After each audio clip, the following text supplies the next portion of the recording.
Rolling? Rolling? Let me get in. Okay. Okay, lost it. Are we doing an intro? I haven't done an intro in a bit. Let's see. Hello and welcome. It's camera one, and it's like, welcome to Weird TV or the Exeter Oddity Showcase. Here we have, how do you say your name right? It's Paolini, right? Yes. Like the Good guy job. that wrote all the homeschool kid that wrote all the dragon books. Right, the dragon books. I'm so Chelsea sorry. Paolini. You just get that all the time. No, not as much as you'd think. My name is Hillary, so I get everything. Yeah. Everything. But it's not Hillary Duff, but it's Hillary the two Duff. L's. Yeah, I heard that it's name not the in a one while. L. Well, my last name begins with D, so like all of my middle school career was like Hillary Z. Yep. Oh man. Like not secretly Hillary Duff. But you're the that would better be one. So cool to be secretly Hillary Duff. But where is even she though I was now? like 8 years younger than her.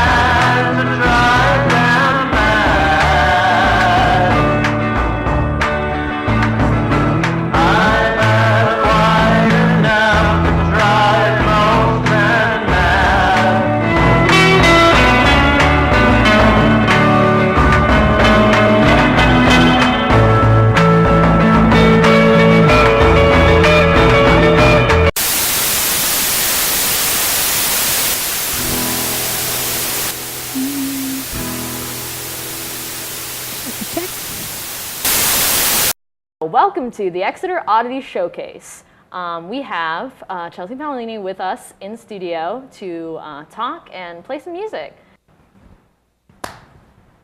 What's up? What's up? Welcome. Thank you. Thanks for having me.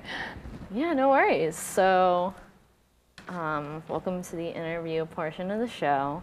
It's the exciting part where we talk about music and junk. So, what is it kind of like navigating like selling online and booking as an indie artist? Sort of how do you start to get out there in the digital age? Booking is, I love and hate it. I don't know. Sometimes I hyper-focus and get really into it, but it's really just about sending a lot of emails and getting rejected a lot and sometimes not getting rejected. But like right now I'm booking a month-long solo tour. And so I'm just sending out like dozens and dozens of emails like every day.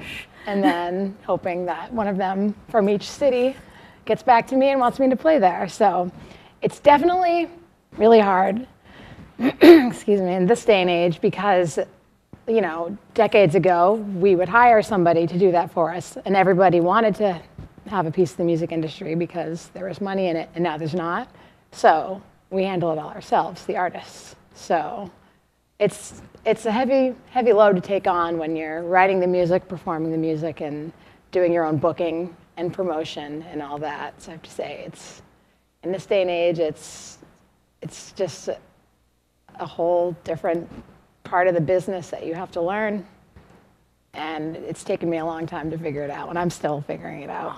Another thing, I wanted to get a little bit of a business end, a little bit of an art end, and I wanted to talk about sort of like how you get graphics going on, what you're looking for. I know you partner with an artist. Yeah, I'm lucky that my older sister is an artist. She did this artwork, and she has done the artwork for all of my band People Skills. We've released 3 albums, and she's done the artwork for all of those. She does all of our show posters. She does our T-shirt designs.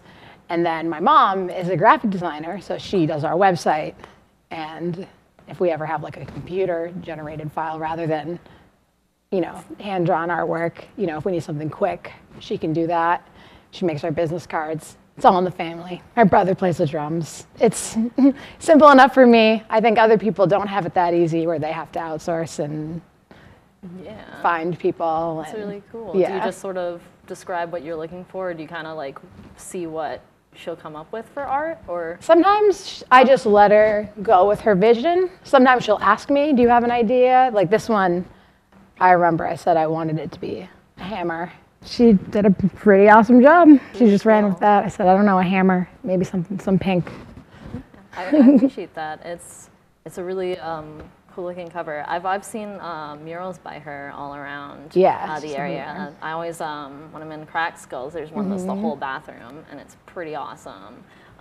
Cut to archival footage of the Cracked Skulls bathroom. Cut to archival footage of the Cracked Skulls bathroom. Yeah. I assume you get the living in an art family question a lot. So it's just like there's sort of a lot of art access, going on. A lot of fun. You kind of just, do you guys all have like a place you do art, or is it sort of like? Well, right now we're all in your own. Pretty much living at home, although Andrew, our brother, is in school. He's going to Berkeley, and so he lives down there, but sometimes he comes home on the weekends. But my sister and I are at home. She has a studio in Dover, so she half sleeps there anyway and does her art there. And I pretty much just write wherever. I bounce around. I write at home. I write at work. But everywhere. Yeah, when I feel inspired. This is definitely some partial planning, partial doodles, all at work. Wait, I'm at work right now. Cut. So have you done a tour with your solo act? Because I was going to ask sort of, if there's sort of a difference between touring with a band, because I did get to see a little bit of your band, People Skills' touring documentary. Oh, cool. Which was pretty fun. Yeah. Is there any significant difference, or do you still travel with a lot of people when you're touring alone? There's a big difference. The last two, I've done two like short solo tours. Say short, but the first one was down to North Carolina. The second one I went to Denver, but I just didn't have very many gigs. So I say short, but really it was a long period of time. The difference is huge. Both times I went with my boyfriend at the time, so there was just two of us. And so accommodating for two people is much, much easier than for four, you know what I mean? Yeah. Three people, and we had a videographer on that band tour. So that's much different when, you know, you can't afford to stay in hotel rooms every night and you're looking for a couch to crash on, maybe with the other band, and there's four of you and there's nowhere to go. So, you know, it's definitely a lot easier. This time I'm going by myself. I'm going for a month. And starting at the end of May, going through June. Yeah. And I'm going to be completely by myself. So I'm going to see how that goes. We're driving and we don't know where. We don't know where we're staying, but we are damn well going to figure it out. So I have a question, being sort of a big, anxious weenie. So you've got a lot of sort of like confessional, personal details in your music, especially this album, which is one more till the therapy kicks in, something like that. Yeah, one more before the therapy kicks in. I almost got it. I was trying to see if I could also read it, but I had. Well, I got it. So, sort of, you talked about that and about sort of like struggling and mental illness. So, sort of like, what do you recommend for artists who like have anxiety or mental illness to try to get into all this intense labor of trying to like, get out there as an artist? It is really hard. I would say go to therapy. I would say that for anyone. It took me forever to do it, and then I finally did it, and it made a huge world of difference. So everybody do that. But if you're an artist, it's really hard to be a local artist, especially a performing artist, when you have anxiety. Tips for that, I would say, don't picture anybody in their underwear. That won't work. But try not to look at anybody in the eyes. That's something I have a problem with. Something I often like have trouble with is when I'm playing live is that I'm constantly worried that people are bored, and so I search the room for people's eyes and see, are they having fun? Are they bored? But really, I should just, you know, as much as you can, just think about what you're doing, think about the music, and concentrate on that if you can, or concentrate on your art or whatever you're doing, you know, and like believe that it's good. You have to believe it's good so that other people can. If you're doing something that you're not so sure is ready, you know, don't do it. Practice, I guess, because when you practice, you don't have to worry so much that you're going to mess up. Yeah, so you got it down. Yeah. Got it on lock. That's good. I've gone through the motions of messing up and not being prepared, and yeah, because I definitely feel like there's that moment if you like mess up and you're like, well, it's over. We're dead now. yeah. I We're mean, gone. I mess up all the time because I have like a lot of songs, and I like to rotate them. It's not like when I have new songs, I stop playing the old ones. I have a lot, and so, I don't always practice them, and so I'm playing a song from 8 years ago that I wrote. Might mess up the words, just keep going. Don't ever stop the song. Altogether, that's a lot of good points. I would also like to, PSA time, I would like to emphasize your point that I think there's this misconception that art is therapy.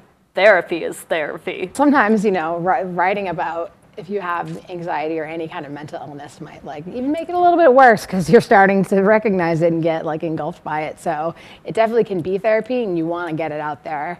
You want to be creative with whatever aspects of you are unique and different, even if that is mental illness, but still take whatever action you feel you need to outside of that. I to be feel. okay. We are all just writing confessional zines crying at 4 a.m. generation. It's just what it is. Speaking of zines, is there any chance you work with, since your sister has a studio in Dover, do you guys work with Wrong Brain at all? My sister actually is she started Wrong Brain.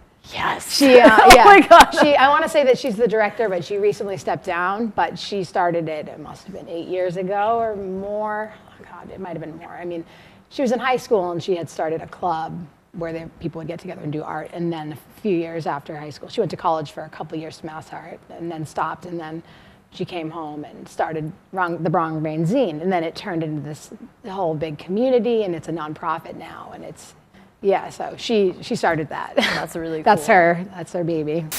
Is there just a thing you really want to get in on, just want to talk about? I just want to Do you have, this is your free space. My free space. Well, I'd like to say that you can go to my website if you'd like, chelseapaolinimusic.com. That's easy enough to remember if you can spell my name. I don't know. That's Paolini. chelseapaolinimusic.com. I'm also on Facebook and Instagram. What is that? Facebook.com/ Chelsea Paolini Music. Deal with it. Instagram. Bandcamp. That's where I found your stuff. Yep. All over. Always on Bandcamp looking for local people. If you're a local people and you make music in or around Exeter, talk to me. extvg@exeternh.gov. Do you want to talk about your shows in May a little bit? I'm going to be in Exeter. Exeter! That's where we are. On May 10th at Neighborhood Beer Company, 7 to 9. So that's May 10th. May 10th, Neighborhood Beer Company. In Exeter. In Exeter. We are, yep. I'll be at the Manchester Pub May 4th. Other local shows. I'll be with my band People Skills at Furies in Dover on May 12th, which is something that you should definitely go to check out my band People Skills. It's definitely different than what you're going to see today. I play electric guitar and have a drummer and a bass player too, and it's a little louder, but very fun. And their site is also just, what is it, People Skills? Did you guys get that prime real estate? People Skills Music. peopleskillsmusic.com? Yep. All right. I assume that's going to be exciting and exhausting. Yeah. So let's get you ready for that with some performing. Yeah, let's do it. Let's play some of those good songs. Cool. All right. And now, the music portion. We wave, we leave.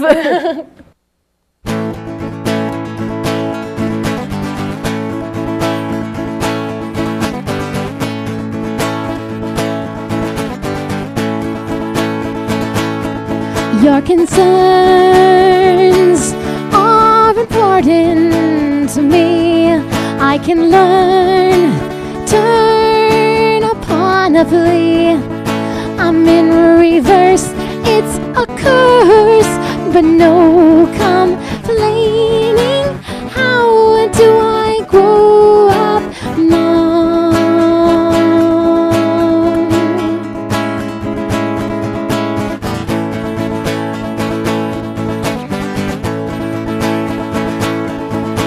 I've never felt less sentimental. My optimist streak is a rental. Repair, life's not fair, it's constant training. When did I grow up, mother? How do I grow up, mom?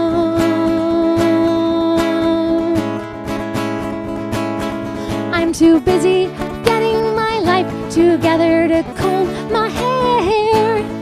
I'm too hurried away by my smallest winnings to even care. No, please don't believe that I think I'm right here. I never was at all. I never was at all. I never was at all. I never was at all.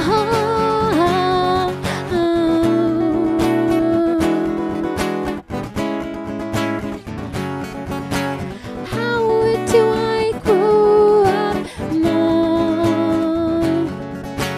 How do I grow up, mom?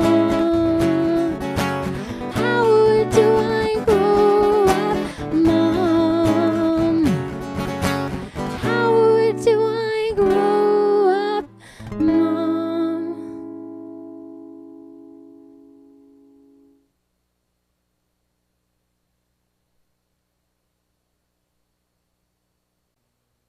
Oh, are we rolling already?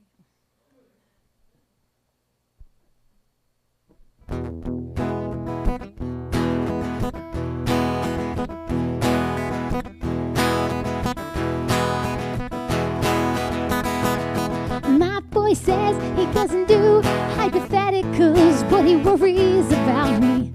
Please don't lie to me, he says. The only assurance that he needs. Well, baby, you could lock me up and never let me out. Never give me a chance to do anything that I might lie about. 'Cause I'd be happy in a cage in your room, as long as I can play guitar, wear my favorite perfume. So never let me out, never let me down. Playing chicken to see who really wants the other one around. My boy dresses funeral colored casual, from his hair down to his shoes. It's true he can sing about misery, but I got heavy blues. Well, baby, you can tie me down, listen to my tales. Two animals honestly absorb and soothe my woes and wails. 'Cause I'd be happy in a cage in your room, as long as I can play guitar, wear my favorite perfume. So never let me out, never let me down. Playing chicken to see who really wants the other one around.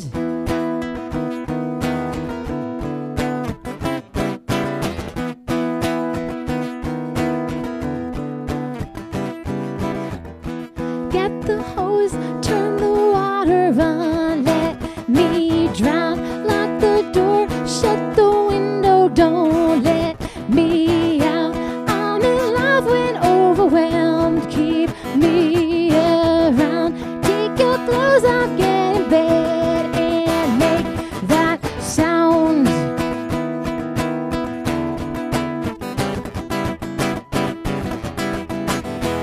I'd be happy in a cage in your room, as long as I can play guitar, wear my favorite perfume.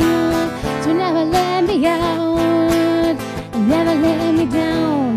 Playing chicken to see who really wants the other one around.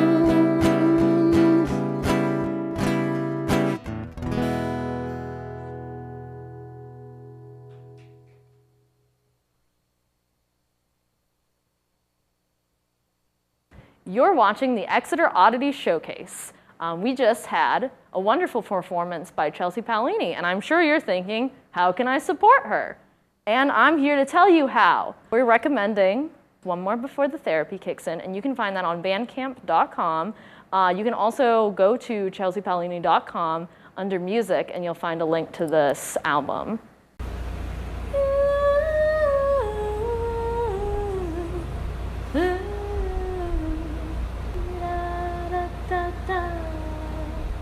Maybe something that touches the lonely is enough to drive them mad, to drive them mad. I had quite enough to drive most men mad.